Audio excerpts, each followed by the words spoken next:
Hello everyone, Assalamu alaikum. Welcome back to my channel Zunaira's Mom Kitchen. হাঁসের মাংস খেতে আমরা কে না ভালোবাসি, কিন্তু এই হাঁস পরিষ্কার করাটা অনেকের কাছে খুবই দুষ্কর ব্যাপার। আজ আমি আপনাদের সাথে হাঁস পরিষ্কার করা থেকে শুরু করে একেবারে রান্না পর্যন্ত সম্পূর্ণ প্রসেসটা স্টেপ বাই স্টেপ দেখিয়ে দিব। আশা করি যারা নতুন আছেন তারা আমার এই স্টেপগুলো ফলো করলে আর কখনোই হাঁস রান্না করে খেতে ভয় পাবেন না। আজ আমি নিয়েছি এখানে একটি দেশি হাঁস। এর ওজনটা প্রায় 1.5 কেজির মতো হবে। প্রায় 3-4 মিনিটের মতো গরম পানির মধ্যে হাঁসটাকে উল্টিয়ে পাল্টিয়ে ভালো করে সেদ্ধ করে নিয়েছি, যেন পশমগুলো টেনে তোলা যায়। এরপর হাঁসটাকে খুব ভালোভাবে বেছে পরিষ্কার করে গ্যাসের চুলায় আগুনের মধ্যে খুব ভালোভাবে সেঁকে নিয়েছি। এখন হাঁসটাকে কেটে নিচ্ছি। হাঁসটাকে আমি মাঝারি সাইজের টুকরো করে কেটে নিচ্ছি। একটা সময় ছিল মানুষ হাঁসের মাংস খাওয়ার জন্য শীতকাল আসার অপেক্ষা করত, বা বলতে শোনা যেত শীতকাল হচ্ছে হাঁস খাওয়ার জন্য সবচেয়ে উপযুক্ত সময়। কিন্তু এখন বর্তমানে হাঁস খাওয়ার জন্য শীতকালের অপেক্ষা করতে হয় না। স্থানীয় বাজারগুলোতে সারা বছরই হাঁস কিনতে পাওয়া যায়। শুধু তাই নয়, যুগ এখন অনেক আধুনিক হয়েছে। এখন তো বাজার থেকেই হাঁস ড্রেসিং করে নিয়ে আসা যায়। কিন্তু আজ আমি আপনাদেরকে দেখিয়েছি বাড়িতে বসে কিভাবে সহজ উপায়ে হাঁস পরিষ্কার করা যায়। কথা বলতে বলতে আমার কিন্তু হাঁস কাটা শেষ। এই যে দেখুন, মাঝারি সাইজের টুকরো করে হাঁসটাকে আমি খুব সুন্দর করে কেটে নিয়েছি। এরপর আমি হাঁসের মাংসের সাথে দেওয়ার জন্য কেটে নিয়েছি বেশ কয়েকটা দেশি আলু। মাংস এবং আলু এটা একটা বেস্ট কম্বিনেশন। বেশ কয়েকবার ঠান্ডা পানি দিয়ে ধোয়ার পর এখন আমি শেষবারের মতো গরম পানি দিয়ে হাঁসটাকে আরও একবার ভালোভাবে ধুয়ে নিচ্ছি। হাঁসের মাংস অনেকেরই রান্না করলে কালো হয়ে যায়। এই মাংসটা যেন কালো না হয় সেজন্য আজ আমি আপনাদেরকে একটা গোপন ট্রিক্স শিখিয়ে দিচ্ছি। সেটা হলো, কিছুটা কুসুম গরম পানিতে মাংসটা আপনি কিছুক্ষণ ভিজিয়ে রেখে তারপর ভালো করে ধুয়ে নেবেন। তাহলে মাংসর মধ্যে জমে থাকা সেই রক্তগুলো বের হয়ে যাবে আর মাংসটা রান্না করলে কালো হবে না। এরপর আমি নিয়ে নিয়েছি বাটা মশলার আইটেমগুলো। প্রথমেই আমি আদাটাকে কুচি করে কেটে নিয়ে এখন বেটে নিচ্ছি। যে কোনো মাংস রান্নায় বাটা মশলার কোনো তুলনাই হয় না। খাবারের স্বাদকে দ্বিগুণ করে দিতে এই বাটা মশলার জুড়ি মেলা ভার। কিন্তু যুগ আধুনিক হওয়ার কারণে এখন আর আমরা বাটা মশলা তেমন একটা খেতে চাই না, বা সময়ের অভাবে খাওয়া হয় না। কিন্তু বাটা মশলার কাছে সকল মশলার স্বাদ হার মানতে বাধ্য। আদা বাটার পর এখন আমি বেটে নিয়েছি কুচি করে রাখা রসুনগুলো। এরপর এখন আমি বেটে নিব জিরা। জিরা বাটতে অনেকেরই খুব কষ্ট হয়, কিন্তু কিছুক্ষণ পানিতে ভিজিয়ে রাখলে জিরাটা কিছুটা নরম হয়ে আসে। তখন আর জিরাটা বাটতে খুব বেশি একটা কষ্ট হয় না। জিরা বাটার পর এরপর এখন আমি বেটে নেব শুকনো মরিচ। শুকনো মরিচগুলোকে বাটার আগে আমি বেশ কিছুক্ষণ পানিতে ভিজিয়ে রেখেছিলাম, যার কারণে এটা বাটতে তেমন কোনো কষ্টই হয়নি। তবে হ্যাঁ, নতুনরা আমার মতো সরাসরি খালি হাতে মরিচ বাটতে যাবেন না, হাত জ্বালা করবে।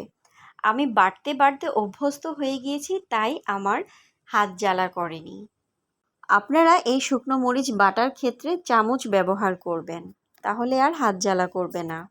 আমাদের মা খালারা তাদের সময় সব ধরনের মশলাগুলো এরকম শিলপাটাতে বেটেই খেত। একে একে আমার সবগুলো মশলা বাটা কমপ্লিট। এখানে রয়েছে আদা, রসুন, শুকনো মরিচ এবং জিরা। আর পেঁয়াজটা আজ আমি বাটিনি, পেঁয়াজটা আমি কুচি করে দিয়েছি। আর এখানে রয়েছে সব ধরনের গরম মশলা। এখন আমি একটি কড়াইতে দিয়ে দিচ্ছি পরিমাণ মতো তেল। এরপরে দিয়ে দিচ্ছি শুকনো গরম মশলাগুলো, তেজপাতা, দারচিনি, এলাচ, গোলমরিচ। তারপর এখন আমি দিয়ে দিচ্ছি পেঁয়াজ। আপনারা চাইলে এখানে পেঁয়াজ বাটাও ব্যবহার করতে পারেন। পেঁয়াজটা নরম হয়ে আসা পর্যন্ত সবগুলো উপকরণ একসাথে খুব ভালোভাবে নেড়ে চেড়ে কিছুক্ষণ ভেজে নিব। এই পর্যায়ে এখন আমি দিয়ে দিব পাটা ধোয়া পানি। এটা মশলার পানি, এতে করে আপনার মশলার অপচয় হবে না। বেশ কিছু মশলা এখন কষাতে হবে, তাই আমি সাথে আরও কিছুটা পরিমাণ পানি দিয়ে দিয়েছি। এখন আমি দিয়ে দিচ্ছি লবণ 2 চা চামচ, জিরা বাটা 2 চা চামচ, শুকনো মরিচ বাটা 2.5 চা চামচ, আদা বাটা 2 চা চামচ, রসুন বাটা 2 চা চামচ, হলুদের গুঁড়া 2 চা চামচ, ধনিয়ার গুঁড়া 2 চা চামচ এবং গরম মশলার গুঁড়া 1.5 চা চামচ। এখন সবগুলো উপকরণকে ভালোভাবে নেড়ে মিশিয়ে নেব। এই পর্যায়ে পানিটা শুকিয়ে যাওয়ার কারণে এখন আমি সাথে আরও কিছুটা গরম পানি অ্যাড করে দিচ্ছি। মশলাটাকে বেশ খানিকটা সময় নিয়ে খুব ভালো করে কষাতে হবে, যেন মশলার কাঁচা গন্ধটা চলে যায়। মশলা কষাতে কষাতে তেলটা যখন মশলার উপরে উঠে আসবে তখন বুঝে নেবেন আপনার মশলাটা পারফেক্টভাবে কষানো হয়েছে। এই পর্যায়ে এখন আমি দিয়ে দিয়েছি আমার কেটে ধুয়ে পরিষ্কার করে রাখা দেশি হাঁসটা। এখন মশলার সাথে হাঁসের মাংসটা খুব ভালোভাবে নেড়েচেড়ে মিশিয়ে দেব। এমন একটা সময় ছিল আমাদের মা খালারা হলুদ মরিচ হতে শুরু করে আদা রসুন জিরা পর্যন্ত সকল ধরনের যাবতীয় মশলাপাতি সব শিলপাটায় বেটে তরকারি রান্না করত। আর এখনকার যুগে আমরা সব কিছু ইনস্ট্যান্ট বাজার থেকে কিনে এনে পাউডার মশলা ব্যবহার করি। তফাৎটা কোথায় জানেন? শিলপাটায় বাটা মশলা দিয়ে তরকারি রান্না করলে আপনি যে স্বাদটা পাবেন তা আপনি বাজারের যত দামি গুঁড়া মশলাই কিনে আনেন না কেন, সেই তরকারিতে শিলপাটায় বাটা মশলার স্বাদ কখনোই আসবে না। কিন্তু তাই বলে আপনি যে গুঁড়া মশলা ব্যবহার করতে পারবেন না, আমি কিন্তু তা বলিনি। শুধু স্বাদের তফাৎটা বুঝিয়েছি। আপনার কাছে সুযোগ সুবিধা মতো যেমন মশলা ব্যবহার করে আপনি রান্না করে খেতে পারেন, ঠিক তেমনটাই খাবেন। কথা বলতে বলতে আপনারা নিশ্চয়ই খেয়াল করেছেন এর মাঝে আমি দিয়ে দিয়েছি কেটে রাখা দেশি আলুগুলো দিয়ে আমি হাঁসের মাংসটা এতক্ষণ বেশ ভালোভাবে কষিয়ে নিয়েছিলাম। হাঁসের মাংস আর আলুটা সেদ্ধ হওয়ার জন্য দিয়ে দিয়েছি ফাইনাল ঝোল।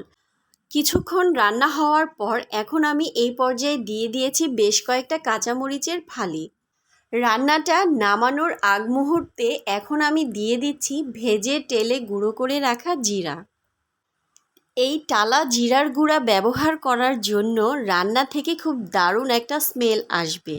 আর কাঁচামরিচের ফালিটা দিয়েছিলাম, তার জন্য রান্না থেকে আরও একটা সুন্দর স্মেল আসবে।